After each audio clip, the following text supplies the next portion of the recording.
എവിടാ LLBക്ക് പഠിക്കുന്ന ഭാര്യ? ബാംഗ്ലൂർ നിന്റെ അമ്മായിമ്മയുണ്ടോടാ പുല്ലേ? സൂത്രത്തിൽ ഒരു അച്ഛനാവണമെങ്കിൽ ഇങ്ങനെ കുറെ തട്ടിപ്പും നുണയൊക്കെ വേണ്ടി വരും. ജീവ വിട്, ഇവനെ നമുക്ക് പിന്നെ പൊരിച്ചെടുക്കാം. നിങ്ങളെയൊക്കെ കൊണ്ട് ഇറങ്ങി തിരിച്ചപ്പോഴേ ഞാൻ കരുതിയതാ ഇത് ഇങ്ങനെ തന്നെ ചളാവുന്നു. ഓ, ഇയാൾ ഒറ്റയ്ക്ക് പോയിരുന്നെങ്കിൽ കാണാമായിരുന്നു ഡയഫ്രം കളഞ്ഞ അണ്ണാനെ പോലെ തിരിച്ചു വരുന്നത്. നീ എവിടേക്കയ്യോ ഓടണേ? ഒരു ചവിട്ട് കൊണ്ടാ ചത്തുപോവോ? വിവരം ഇല്ലാത്തവനാണെങ്കിലും ഇവൻ പറയുന്നതിൽ കാര്യണ്ട് ജീവ. നമുക്കിപ്പോ ഒരു പെണ്ണല്ലേ വേണ്ടു. ഞാനൊരു ഐഡിയ പറയാം. നീ ഒരു പെണ്ണ് കിട്ടുന്നു, നേരെ കത്തനാരെ അടുക്ക ചെല്ലുന്നു. ഇതാണ് ഫാദർ എന്റെ ഭാര്യ എന്ന് പറയുന്നു, കുട്ടിയെയും കൊണ്ട് പോരുന്നു. Very simple. എങ്ങനെയുണ്ട് എന്റെ ഐഡിയ? പൗലോസ് ചേട്ടാന്ന് വിളിച്ച വായു കൊണ്ട് എന്നെ പൗലോസ് ഒന്ന് വിളിപ്പിക്കരുത്. കറക്റ്റ്. ഞാൻ അപ്പോഴേ പറഞ്ഞതാ നിന്റെ ഐഡിയ നടക്കില്ല എന്ന്. എന്റെ ഐഡിയ? അതെ. ഞാൻ മിണ്ടരുത്. എന്നെ ഉറക്കി കിടത്തിയിട്ട് അവള് വേലിയാടി ഇങ്ങോട്ട് പോന്നിട്ടുണ്ടാവും. എത്ര കാശ് കൊടുത്തിട്ടായാലും ശരി, എനിക്ക് എവിടെന്നെങ്കിലും ഒരു പെണ്ണിനെ വേണം. ഇത്ര പെട്ടെന്നൊരു പെണ്ണിനെ തപ്പിക്കൊണ്ടുവരണമെന്ന് പറഞ്ഞാൽ ഞാൻ അവിടെ പോവും. നിനക്ക് ഇതല്ലാതെ ഇവിടെ വേറെന്താ പണി? പറഞ്ഞ പോലെ ചെയ്താ. 2 ദിവസം സമയം ഞാൻ തരും. അതിനുള്ളിൽ ഏതെങ്കിലും ഒരു പെണ്ണിനെ എനിക്ക് കിട്ടിയേ പറ്റൂ. അയ്യേ കാമപ്രാന്തൻ. നിനക്ക് കാര്യം നടന്നാ പോരെ? മണിയായിട്ടുള്ള പെണ്ണിനെ ഞാൻ കൊണ്ടുതരും. മാമത്തണ്ടി. ജീവ, നമുക്ക് പറ്റിയ ഒരു പെണ്ണ് നമ്മുടെ കൺമുമ്പിൽ തന്നെയുണ്ട്. ആര്? നല്ല ലക്ഷണമൊത്ത പെണ്ണാവള്. നമ്മുടെ കർത്താവിന്റെ ഭാര്യ തിലോത്തമ. ഇതൊരു തലവേദന ആയല്ലോ. എന്നാ ആർക്ക് സസ്പെൻഷനാ ഡിസ്മിസാ? என்ன அந்த மாதிரி ஒரு கேள்வி? நான் போன ஒரு படு உனக்கு ஏன் ചേർന്നു കാരണം ആശാ മൂഞ്ചിയ പാര്. എടോ, ബോട്ട് ക്ലബിന്റെ അടുത്തുള്ള ബസ് സ്റ്റോപ്പിൽ പൂവാലന്മാരുടെ ശല്യം. அப்படின்னா நான் போட்டுமா? எதுக்கு? லேடி கான்ஸ்டபிள் அபிராமியை கூப்பிடு. മുള്ളാളതാ എടുക്ക വേണ്ടി. ഊട്ടിയിലെ പെണ്ണുങ്ങൾക്ക് ഇത്ര ദാരിദ്ര്യം. ഇതില് ജീവനെ പറ്റിയ ഒരു ഫിഗറും കാണുന്നില്ലല്ലോ.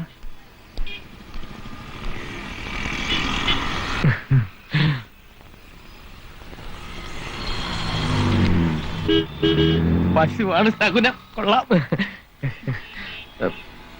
എന്താ പേര്? ശ്യാമള. മലയാളി തന്നെ. ഞാൻ ശത്രുഘ്നൻ. പഠിക്കാണോ? അല്ല, പഠിപ്പിക്കുക. എവള് ജീവന് നല്ല ചേർച്ചയായിരിക്കും. ജീവ, ഞാൻ നിനക്ക് വേണ്ടി അല്പം തറയാവാൻ പോവാ. എന്തേ? ഏയ്, ഒന്നുമില്ല. വരൂ, നമുക്ക് അല്പം മാറി ഇന്ന് സംസാരിക്കാം. ഇവിടെ ആവുമ്പോ. എന്തിനാ പേടിക്കുന്നത്? പറഞ്ഞോളൂ. പേടിയുണ്ടായിട്ടല്ല, ആവശ്യക്കാരൻ ഞാനല്ല, എന്റെ ഒരു ഫ്രണ്ടാ. അത് ശരി, അപ്പൊ ബ്രോക്കർ ആണല്ലേ? ജീവ, നീ എന്നെ ഒരു ബ്രോക്കർ ആക്കി അല്ലേ? എന്നാലും കുഴപ്പമില്ല, കാര്യം നടന്നാ മതി.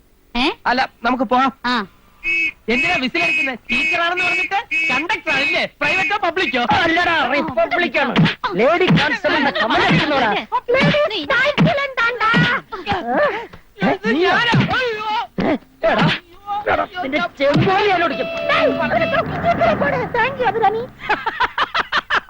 പോകുമ്പോ എന്തൊരു സ്മാർട്ട് ആയിരുന്നു. എന്താടാ വിളിക്കുന്നത്? നിനക്ക് വേണ്ടിയാ ഞാൻ ഇതൊക്കെ ചെയ്തത്. ബസ് സ്റ്റോപ്പിൽ നിൽക്കുന്ന പെണ്ണുങ്ങളെ പഞ്ചാരടിച്ചിട്ട് അല്ലടാ സുഹൃത്തിനെ സഹായിക്കുന്നത്. കേട്ടല്ലോ ജീവ, ഈ പൗലോസേട്ടനൊരു ചാൻസ് ഇതാ. നിന്റെ എല്ലാ പ്രശ്നങ്ങളും ഈ പൗലോസേട്ടൻ തീർത്തു തരാം.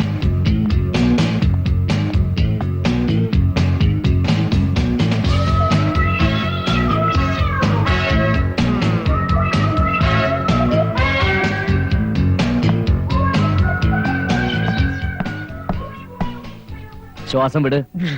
ജീൻസ് എന്റെ ആണ്. ബനിയനെങ്ങാനും കീറിയ കൂളിംഗ് ഗ്ലാസ് പൊട്ടാതെ ഞാൻ നോക്കിക്കോളാം. സ്വന്തം തന്നെ. എന്ത്? ഷഡ്ഡി. വേദന എപ്പോഴുണ്ടതാ. ഒരുപാട് ചിരിക്കണ്ട, എന്റെയാ. ഇപ്പൊ എന്തായാലും ഞാൻ പറഞ്ഞില്ലേ അലിയനെ കെടുത്തോന്ന്. ഇപ്പൊ കണ്ട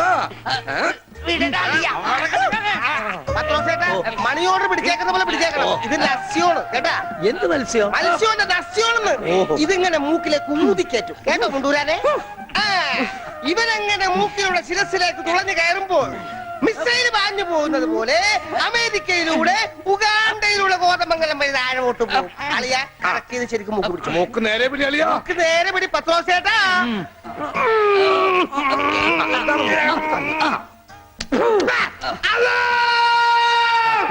പാങ്ക് കൊടുക്കുന്നത് പിന്നെ ശിരസിൽ കയറിയ പള്ളി പണി അടിക്കാൻ പറ്റുവാടാ. അല്ലോ അല്ലോ. ഇരിക്കൂ, സമാധാനമായിരിക്കൂ. അതൊന്നും കേട്ട് പേടിക്കണ്ട, നസ്യം ചെയ്യുന്നതാണ്. സാധാരണ ഈ ഷോക്ക് ട്രീറ്റ്മെന്റ് കൊടുക്കുന്നതിന് പകരം ആയുർവേദത്തിലുള്ള ഒരു പ്രയോഗമാണ് നസ്യം. സ്മൃതിഭ്രംശം വന്നവർക്ക് അത് കൊടുത്താൽ കഴിഞ്ഞതൊക്കെ ഓർമ്മ വരുമെന്നാണ് ആചാര്യന്മാർ പറയുന്നത്. ഓർമ്മ വന്നു, ഓർമ്മ വന്നു. എനിക്ക് എല്ലാം ഓർമ്മ വന്നു.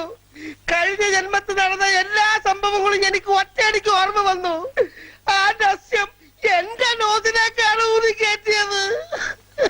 ഇപ്പൊ ഞാൻ നസ്രാണി അല്ലച്ചോ, നോസ്രാണിയാണ്.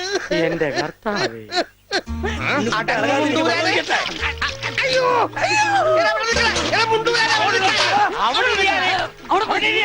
ഇരിക്കടാ അവിടെ, ഇരിക്കുക. 101 കുടം വെള്ളം കോരി തലയിലോട്ട് ഒഴിക്കുക. ഈ കിണറ്റിലെ മുഴുവൻ വെള്ളം എന്റെ തലയിൽ ഒഴിക്കാൻ പോവാണ്. ഉവ്വ്, മിണ്ടരുത്. എന്നാ പിന്നെ ഞാൻ ഈ കിണറ്റിലിറങ്ങി കിടന്നാ പോരെ? ഈ കിണറിന്റെ ആഴം എത്രയാണെന്ന് അറിയാമോ നിനക്ക്? ഇല്ല, അച്ഛൻ പോയി നോക്കിട്ട് വാ. നോക്കിയിട്ട് വന്നാ കുളിക്കുമോ? കുളിക്കാം. നോക്കാം. ഏകദേശം നല്ല ആഴമുണ്ട്.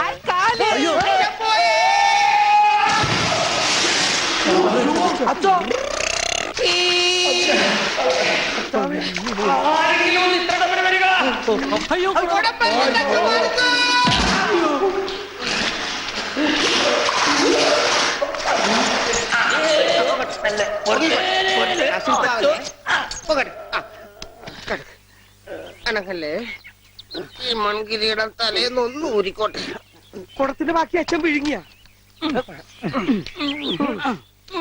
അച്ഛന്റെ വയറ്റിൽ ഇത്രക്ക് മത്സ്യസമ്പത്താ.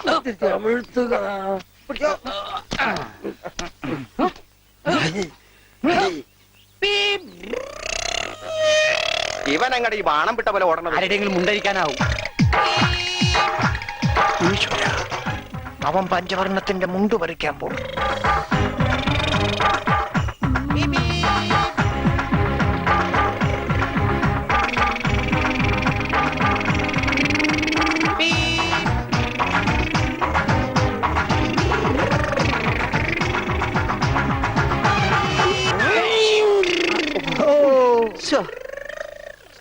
വെറുതെ കൊതിപ്പിച്ച് അല്ലേലും ഇവനൊന്നും ആവശ്യത്തിന് ഉപകരിക്കില്ല.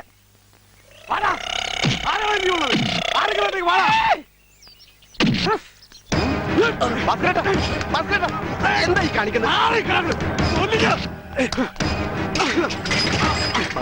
നമുക്ക് കോംപ്രമൈസ്. അടി കോംപ്രമൈസ് ഇല്ല, അടിയിൽ ഒരു കോംപ്രമൈസ് ഇല്ല. ഈ വര കടന്നു വന്നവരാരും അമ്മയെ കണ്ട് വരച്ചിട്ടാ. ഈ റൗഡി ഭാസ്കര പുലിയാടാ പുലി. ഭാസ്കരൻ മുണ്ട് മടക്കി കുത്തിയിട്ടുണ്ടെങ്കിൽ ഇവിടെ ചോരപ്പുഴ ഒഴുകുടാ.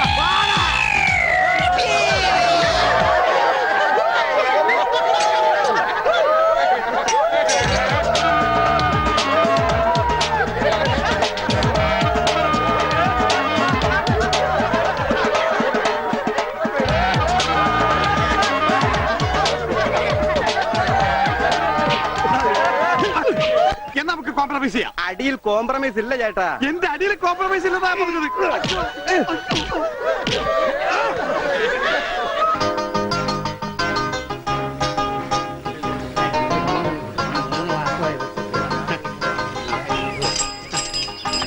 അയ്യോ, എന്താ ഇത്? ഒരു ക്യൂ പാലിച്ച എല്ലാവരും ഇങ്ങനെ കൂടി നിന്നാ ഞാൻ എന്താ ചെയ്യുക? രാഘവ, എന്താ മുതലാളി?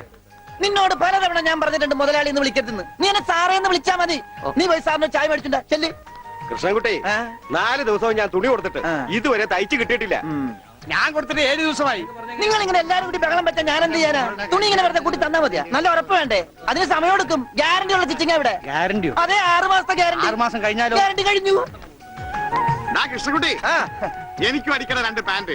ഓ, ഭാസ്കരേട്ടനും കൂടി പാന്റ് എടുക്കുമ്പം നമ്മുടെ ഗ്രാമം പാൻസിന്റെ കാര്യത്തിൽ സമ്പൂർണ്ണ സാക്ഷരത നേടും.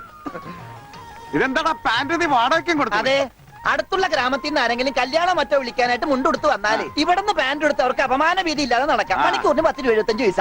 എന്താടാ 75 അത് അലവൻസ് ആണ്, വാഷിംഗ് അലവൻസ്. നീ കൊറേ നേടുന്നുണ്ടല്ലോ. ഇത് റോൾഡ് ഗോൾഡാ. അളവെടുക്കട്ടെ? നിക്കല്ലേ? ഒരു പാന്റ് അടിക്കാൻ എന്താടാ കൂലി? കൂലിയല്ല, ഫീസ് 150 രൂപ ഉള്ളൂ. 150 രൂപയെ? ഞാൻ ഒരു 50 രൂപ വരും. അയ്യോ, 50 രൂപ ട്രൗസർ അടിക്കാനേ പറ്റുള്ളൂ. ട്രൗസർ മതി. എന്നാ അളവെടുക്കട്ടെ? ഇതെന്താ? ട്രൗസർ ആകുമ്പോ വള്ളി വേണ്ടേ?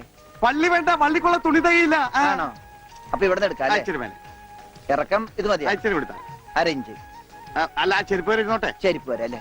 അല്ല, ചെരുപ്പ് വരാകുമ്പോ അത് പാന്റ് ആവൂലേ? പാന്റ് വേണ്ട, ട്രൗസർ.